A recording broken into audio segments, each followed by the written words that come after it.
There's a talent shortage from fundamental elementary level in STEM education in the Western world has gone down because most children are now going into politics, economics, and so on, but that's the STEM. Whereas I mentioned before that in Asian countries, STEM education is still very popular, but the number of children to a couple has gone down from 2 plus to 1.3. But industry is growing double the size in the next 10 years. But total STEM population has gone down by factor of 2 problems. So we have to start at all layers. From the current workforce, we can reskill them to make them ready for semiconductor. That will give you short-term benefit. Also, at university level, who are graduating in the next 2 years from BS, bachelor's degree, master's degree, we need inspire them for the semiconductor industry. Semi has programs to do that. So that will be resources for 5 years. Student at sophomore level or senior level or freshman, I don't know. So the third is the high school kids. That will take from 6 to 7 years, depending on whether they want bachelor's or master's or PhD. So high school people start inspiring them for the industry. Semi has programs which will actually inspire students who are about to graduate from high school. We show them, bring them to industry campus. We show them how to do magic in the industry and inspire them. Plus, we also have some marketing, soft skills development around the 3 days, and that actually helps students to say, I want to be in the semi industry.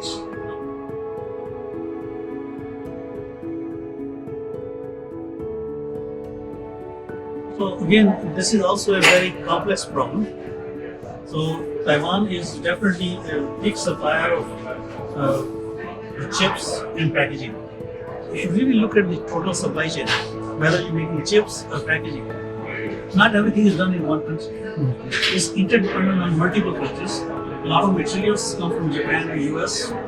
Packaging is done in Southeast Asia, China. Wafers are produced in Japan, Germany, and US.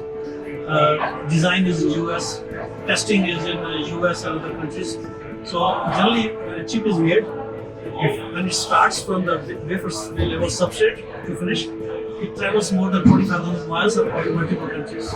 So it's the role of interdependence of different countries and having a good communication and relationship. And the role of Taiwan alone is not enough, as the policy makers around the world should think alike to make sure that there is a full support to the global integrated supply chain. So Taiwan has to do her job, and other countries which are part of the ecosystem, the major hubs I mentioned, they all need to do equal job of making sure that we are totally aligned, make sure the supply chain does not get disrupted.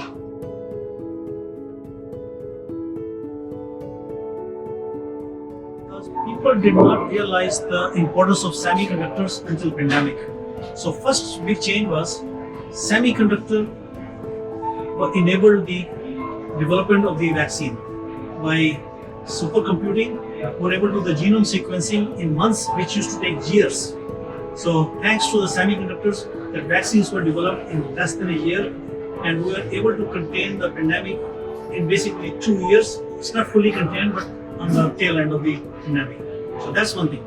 But other things which big changes are during the pandemic, when people went working from home, homeschooling, telehealth, that actually changed the ways of working, but became more dependence on the semiconductor devices.